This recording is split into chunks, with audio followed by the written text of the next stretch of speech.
Hi everyone, आप सबका फिर से हमारे DSM आर डी ब्लॉग्स में स्वागत है। तो आज का जो हमारा ये सेटअप है, इसको आज हम लोग साउंड टेस्टिंग करने वाले हैं।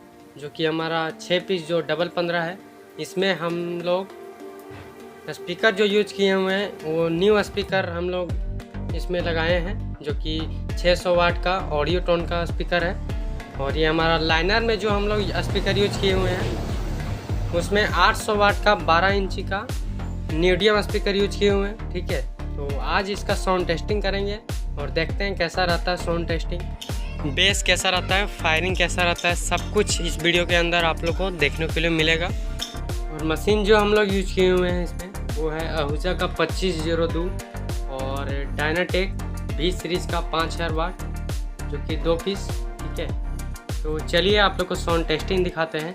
और बेस्ट क्वालिटी सुनने के लिए हेडफोन का यूज ज़रूर करें, क्योंकि उसी में ही क्लियर क्वालिटी सुनाई देता है। चलिए आप लोग को पहले दूर से साउंड टेस्टिंग दिखाते हैं, उसके बाद सामने से भी दिखाएंगे।